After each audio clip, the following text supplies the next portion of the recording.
धन की तीन गति होती है। या तो वह दान में खर्च होगा, दान में नहीं खर्च हो रहा है तो स्वयं का सुख भोगेगा। और जब धन की ये दोनों गति नहीं होती है, ना स्वयं का सुख भोगा और ना किसी को दान दिया, सिर्फ संचय करते रहा, तो तीसरी गति होती है नाश की। तो इस तरह से तीन गति होती है। पहला गति जो सर्वश्रेष्ठ है वह है उदारता। परोपकाराय धर्मस्य मूलम, दया धर्मस्य मूलम। दूसरे के ऊपर दया करता है। धन का कुछ हिस्सा जो भी आप मेहनत करके कमाते हैं उसका कुछ हिस्सा जरूरतमंदों के भी काम आता है, तो वह उदारता है। वह सुख की प्रवृत्ति है कि दूसरे का सुख देख करके आप सुखी होते हैं, दूसरे का दुख देखकर दुखी होते हैं। दूसरा है कृपणता, अर्थात व्यक्ति धन कमाता है, बैंक बैलेंस बढ़ाने में लग जाता है और धन कमाता है जब, तो उसके अंदर अहंकार आ जाता है। धन बढ़ाने की जो है लालसा जग जाती है। वो टैक्स चोरी करेगा, करप्शन करेगा, घूस खाएगा, सब चीज करेगा, सिर्फ धन बढ़ा, न सुख भोगेगा न भोगने देगा। और तीसरा व्यक्ति है स्वार्थ परायणता, अर्थात खुद सुख तो भोग लेता है थोड़ा बहुत, लेकिन दूसरे को अपने धन से सुख नहीं भोगने देता है। तो आइए पहले तरह का व्यक्ति हम कैसे बने, दया कैसे किसी के ऊपर करें, उदार कैसे बने और दूसरे का सुख देख करके हम कैसे सुखी रहें। यदि यह प्रवृत्ति आ जाए, कई बार मन में प्रश्न आता है कि आज इतने सारे ज्ञान हैं, इतने सारे विज्ञान हैं, इतनी सारी धन संपदा जो है लोगों के पास है, लेकिन फिर भी लोग सुखी क्यों नहीं है? तो इसका सिर्फ एकमात्र कारण है कि हम दूसरे का सुख देख करके सुखी नहीं होते हैं। और जिस दिन दूसरे का सुख देख करके हम सुखी होना शुरू हो जाएंगे, उस दिन हमारे सारे दुख दूर हो जाएंगे और इस धरती का हर एक इंसान सुखी हो जाएगा। तो आइए आज हम एक जानेंगे कि हम उदार कैसे बन सकते हैं, इंसान उदार कैसे बन सकता है। देखिए, हर चीज की एक आदत होती है। जैसे शराब पीने की आदत डालने के लिए एक शराबी का साथ पकड़ना होगा। दुनिया में ऐसा कोई व्यक्ति नहीं मिलेगा आपको जो अकेले में शराब पिया हो, अकेले में शराब पीना सीखा हो। नहीं, कोई ना कोई एक मित्र तो चाहिए जो आपको पिलाए। बस तात स्वर्ग अपवर्ग सुख धैर्य तुला एक अंग अतुलन ताहि मिले जो सुख लव सत्संग। अच्छे लोगों का साथ रहेगा तो सुख मिलेगा और फिर बुरे लोगों का साथ रहेगा तो संगति का ही असर पड़ता है। तो हमें उसी तरह से पूजा पाठ भी सीखना है, धर्म करना भी सीखना है, दान देना सीखना है। हमें अपने धन का जो है वृद्धि करना है, तो धन की वृद्धि धर्म से होती है, तो हमें धर्म करना पड़ेगा और धर्म सीखने के लिए भी हम जैसे धार्मिक लोगों से जुड़ना होगा। उसी तरह से उदार बनने के लिए, परोपकार करने के लिए परोपकारी मनुष्य से जुड़ना चाहिए। विनय पत्रिका में गोस्वामी तुलसीदास जी कहते हैं कि ऐसो को उदार जग माही, ऐसो को उदार जग माही, बिनु सेवा जो द्रवे दिन पर राम सरिस को नाही, जो गति जोग विराग जतन करी नहीं पावत मुनि ज्ञानी। अर्थात परोपकारी मनुष्य के पास भगवान की इतनी कृपा हो जाती है कि उतनी कृपा देवता के ऊपर न हो। सो गति देत गिद सवरी, कह प्रभु न बहुत जिए जानी, जो संपत्ति 10 शीस अर्पि करी रावण शिव पहलिनी, सो संपदा विभीषण कह अति सकुचि सहित हरि दिन्नी, तुलसीदास सब भांति सकल सुख जो चहसि मन मेरो, तो भजु राम काम सब पूरन करे कृपा निधि तीरो। अर्थात जो सवरी, उसके पास क्या था? कुछ नहीं था, लेकिन एक भाव था। विभीषण के पास क्या था? कुछ नहीं था, भाव था। बहुत ऐसे लोग मिलेंगे जिनके पास धन तो नहीं है, लेकिन एक उदारता है, एक प्रवृत्ति है सेवा करने की, और सेवा कर जाते हैं। बहुत लोगों के पास धन नहीं है लेकिन शारीरिक बल है, तो उससे सेवा दे सकते हैं, लेकिन नहीं, वो बोलेंगे कि अरे हमारे पास धन नहीं है तो हम धर्म कैसे करें। और जिनके पास धन है वो सोचते हैं कि हमारे पास शरीर अच्छा रहता तो मैं शारीरिक सेवा कर देता, भगवान की सेवा। अरे जो है वो नहीं है कम, जो नहीं है उसका गम, जो है लाजवाब, जो नहीं है उसका ख्वाब। जो है उससे कीजिए, उससे आगे बढ़िए, उससे अपनी उदारता दिखाइए। जो नहीं है उसका रोना मत रोइए कि हमारे पास होता, खूब पैसा होता तो हम खूब दान कर देते। अरे नहीं, जो है वो तो दान कीजिए। जब आपके पास 10 रुपया है, उसमें 1 रुपया दान नहीं कर सकते हैं, तो क्या उम्मीद कि आपके पास 1 करोड़ होगा तो 10 लाख दान कर देंगे? नहीं करेंगे, बिल्कुल नहीं करेंगे। क्योंकि जिस दिन आपके पास 1 करोड़ हो जाएगा, उस दिन तो आपके अंदर अहंकार आ जाएगा, आपके अंदर ईर्ष्या आ जाएगी, आपके अंदर धन की और वासना जागृत हो जाएगी, और धन का लूट न जाए, टैक्स की छापा न पड़ जाए, उसकी डर आपके अंदर समाये रहेगी। इसलिए जो है उसमें ही 1 घड़ी, आध घड़ी, आधों में पुनियाद, जो आप दे सकते हैं देने की आदत डालिए। भगवान के समान कोई उदार नहीं है। भगवान सबसे बड़े उदार बैठे हैं। आप थोड़ा सा उदारता दिखाएंगे, आप 1 कदम आगे चलेंगे, और 100 कदम आगे चल करके आपके लिए आएंगे। जो बिना किसी सेवा के ही दिनों पर द्रवित हो जाते हैं, कुछ दे डालते हैं, वो भगवान सबसे बड़े उदार हैं। अतः रोज क्रिया योग जो व्यक्ति करता है, रामचरितमानस, रामायण, गीता आदि ग्रंथों का नियमित स्वाध्याय करता है, वह धीरे धीरे उदार होने लगता है। उदार होने की सबसे पहला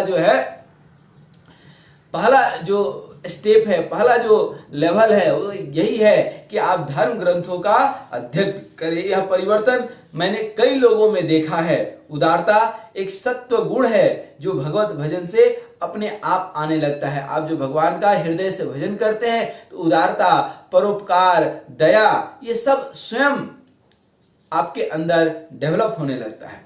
जैसे एक धान के खेत में बीज बोते हैं तो अनेकों धान उत्पन्न हो जाता है। एक गेहूं डाल दीजिए तो अनेकों गेहूं पैदा हो जाता है। एक पपीता का बीज डाल दीजिए तो करोड़ों जो है पपीता का बीज, अर्थात हजारों, सैकड़ों की संख्या में पपीता पैदा करता है।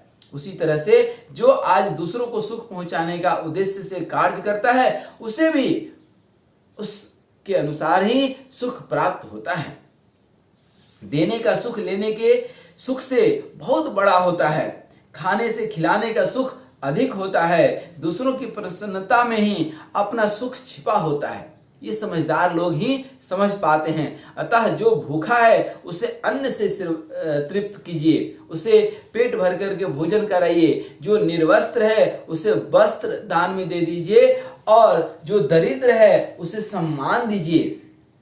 जो छोटे हैं उसे बड़प्पन दीजिए। वही कीजिए जिससे दूसरों को सुख मिले, चाहे इसके लिए थोड़ा बहुत दुख क्यों ना उठाना पड़े। सबसे बड़ा दान है अपने मान का दान, अपने अहंकार का त्याग। सबसे बड़ा त्याग है दुनिया का, जो है अपने अहंकार का त्याग, अपने मान का त्याग। कि अरे हम ये करेंगे तो लोग क्या कहेंगे, अरे क्या कहेंगे लोग, सबसे बड़ा रोग। इसलिए सबको सम्मान दीजिए, सबको मान दीजिए, अपमान नहीं, अपमान नहीं। किसी के मन को दुख पहुंचे ऐसा शब्द कभी मत बोलिए। लोगों की अपेक्षा से अधिक दे। वस्तुतः आपका है ही क्या, खाली हाथ आए हैं, खाली हाथ जाएंगे। राजा रंक फकीर, एक चढ़ चले सिंहासन, दूसरा बंधे जंजीर। आप धन इकट्ठा करते रहिए और खुद जंजीर में बंद करके चले जाइए इस दुनिया से, क्या फायदा है। इसलिए थोड़ा बहुत आप देते रहेंगे तो ऊपर वाला भी आपको देते रहेगा, और फिर सिंहासन पर चढ़ करके जाने का मौका मिलेगा। इसलिए ध्यान रखिए, खाली हाथ अपन आए हैं। जो लिए यहीं से लिए, जो देना है यहीं से देना है। इसलिए सब तो ऊपर वाले का है। आप अपना मान लिए हैं, इसलिए देने में आप सकुचा रहे हैं। आप जितना देंगे उतना वे फिर रख जाएंगे, ज्यादा रख जाएंगे। आप एक बीज खेत में डालेंगे तो अनेकों बीज पैदा हो जाएंगे। उनके पास अनंत है, अनंत संपदा है, कभी घटने वाला नहीं है। धन तो सब भगवान का है। अब बस आप यश लूटते जाइए, यश करते जाइए। उदार व्यक्ति, पांचवा, उदार व्यक्ति सबका प्रिय होता है। उदार व्यक्ति सबका प्रिय होता है। आप भी सबके लिए प्रिय बन जाइएगा। जो सबको प्यार करता है उसको सब प्यार करते हैं। जीवन में इतने चाहने वाले लोग मिलेंगे कि आपका जीवन ही धन्य हो जाएगा। अंत में आपकी उदारता भगवान के समीपता का प्रतीक है। जो उदार व्यक्ति है, जो परोपकारी व्यक्ति है, वह जो है भगवान का प्रिय होता है। भगवान उससे प्यार करते हैं, भगवान उसको वह सब कुछ देते हैं जो उसको जरूरत रहता है। एक सीमा से निकलकर अनंत से मिल जाइए, उदार हो जाइए।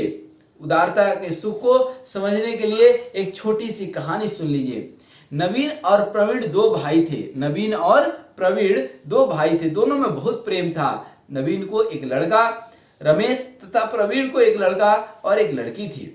दोनों का ज्वाइंट फैमिली था, संयुक्त परिवार था, दोनों बहुत सुखी थे। अचानक बड़े भाई नवीन की तबीयत खराब हो गई। बहुत इलाज करने पर भी रोग का पता नहीं चला। तो बड़े भाई चल बसे। छोटे भाई प्रवीण का घर जो है, अपना घर तो था ही, चूंकि ज्वाइंट फैमिली था तो बड़े भाई नवीन का भी जो है जिम्मेदारी उठाने की नौबत आ गई। उसकी पत्नी उग्र स्वभाव की थी। किसकी? प्रवीण की। रोज रोज की चिकचिक से तंग आकर एक दिन बंटवारे की नौबत आ गई।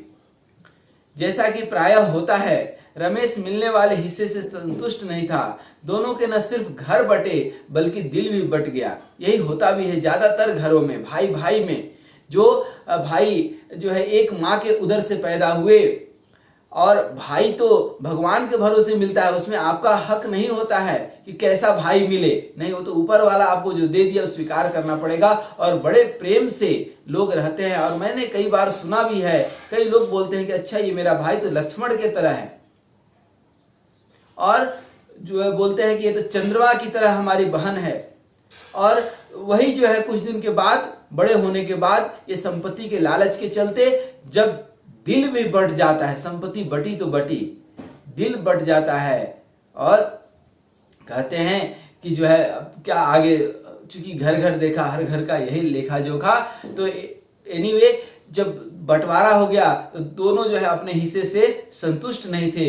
दोनों के सिर्फ घर नहीं बटे, सिर्फ धन नहीं बटे, धर्म भी बट गए, अर्थात दिल भी टूट गया। आना जाना बोलचाल सब बंद हो गया। 10 साल तक ऐसे ही चलते रहा। इसी बीच रमेश की शादी हुई, अर्थात जो भाई का डेथ हो गया था उसके बेटे की शादी हुई। उसको एक लड़की भी हुई, लेकिन उसने न तो अपने चाचा को बुलाया और न ही वे गए।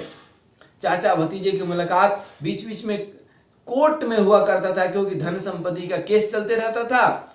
एक बार मुकदमा की तारीख पर प्रवीण और उसका भतीजा रमेश दोनों कचहरी पहुंचे। जूता खोलकर वे जज साहब के जो है चैम्बर में बैठकर अपनी बारी की प्रतीक्षा करने लगे। दोनों एक दूसरे को देख रहे थे, लेकिन आपस में बोलचाल नहीं हो रहा था, मानो दोनों अनजाने हों। इतने में जोरदार बारिश शुरू हो गई। बाहर रखे जूते भीगने लगे। रमेश दौड़कर गया और अपने जूते के साथ चाचा का जूता भी उठाकर अंदर ले आया। प्रवीण को बहुत आश्चर्य हुआ। उसने कहा, रमेश तूने मेरा जूता क्यों उठाया?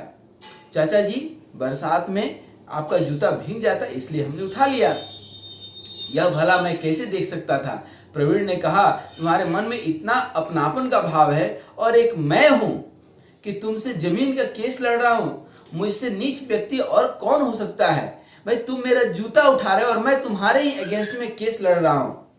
तुम मेरे जूते को भीगना सहन नहीं कर सकते हो और मैं तुम्हारे सारे दुख सहन कर रहा हूं। मैं कैसा नीच व्यक्ति हूं?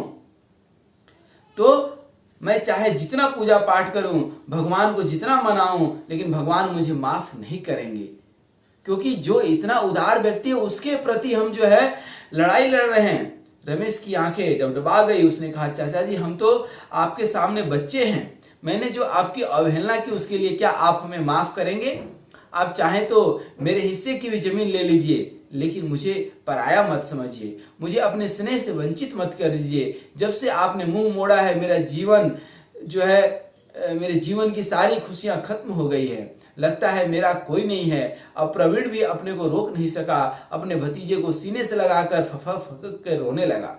जो अपने भतीजे को भी अपना नहीं बना सका, वह भला भगवान को क्या अपना बना सकेगा? जो भाई भाई का नहीं हुआ, भगवान का क्या होगा? जो बच्चा अपने माँ बाप का नहीं हुआ, दूसरे का क्या होगा? ये तो बहुत सामान्य है किसी इंसानियत की परख करना, किसी इंसान की परख करना। अरे भाई देख लीजिए, जो अपने भाई का नहीं हुआ वो आपका क्या होगा? अरे जो नशा व्यसन करने वाला इंसान खुद का नहीं हुआ, क्या उसको नहीं मालूम है कि नशा व्यसन करने से जो है मेरा जो है सत्यानाश हो जाएगा? लेकिन ये जानते हुए भी नशा कर रहा है। तो जो खुद का नहीं हुआ वो भाई का क्या होगा, और जो भाई का नहीं हुआ वो हमारा क्या होगा? और फिर भगवान का होने की तो बात ही नहीं उठती है। तो इस तरह से धार्मिक व्यक्ति उदार हो जाता है, उसके अंदर स्वार्थ परायणता कृपणता नहीं रहती है। और प्रायः धार्मिक व्यक्ति उदार ही होता है, उसके लिए तो सारा विश्व ही अपना परिवार होता है, वसुधैव कुटुंबकम की भाव आ जाती है। लेकिन ये छोटे छोटे लड़ाई और झगड़े के चलते वकील, पुलिस और डॉक्टर और न जाने ये लोग फायदा उठाते रहते हैं, लेकिन हम लोग आपस में लड़ करके पता नहीं क्या मजा मिलता है। इसलिए आइए हम यह जो है संकल्प लें कि मुस्कुरा करके सारे दुख दर्द को भुला करके अपनों से गले मिल लें। जब हम दोनों एक दूसरे से मुस्कुरा करके गले मिलेंगे, आनंद विभोर होकर के गले मिलेंगे, तो वहां भगवान की भी उपस्थिति आ जाएगी। उदार सिर्फ वह नहीं है जो दान देता है, दान देना ही सिर्फ उदारता का प्रतीक नहीं है। उदार वह भी है जो सबको अपना मानता है, अपनापन देता है, जो दूसरों को सुख पहुंचाने में सुख का अनुभव करता है। उदार व्यक्ति के लिए कोई पराया नहीं होता है, पूरा विश्व उसका अपना एक छोटा सा परिवार होता है, वसुधैव कुटुंबकम का भाव होता है। इसलिए हमने एक आध वीडियो में वसुधैव कुटुंबकम के ऊपर बहुत विस्तार से चर्चा किया है हमने। जब भी समय मिले उसको भी जरूर देखिएगा। आज यहीं तक। तो आइए हम संकल्प लें कि हम अपने जीवन में उदारता को एक प्रमुख तत्व मान करके उसको अपनाएंगे। जो भी हम कमाएंगे उसमें से जो भी 2, 4, 5%, 10% जो भी हो पाएगा, हम जरूरतमंदों को जो है सेवा में, धर्म की कार्य में लगाएंगे। स्वयं भी सुख भोगेंगे, दूसरे का भी सुख देख करके सुखी होंगे, दूसरे को भी सुखी करने का प्रयास करेंगे, अपनापन का भाव रखेंगे। और इन्हीं शुभकामनाओं के साथ, इन्हीं विचारों के साथ आज यहीं पे रुकते हैं। हरि ओम तत्सत, हरि ओम तत्सत, हरि ओम।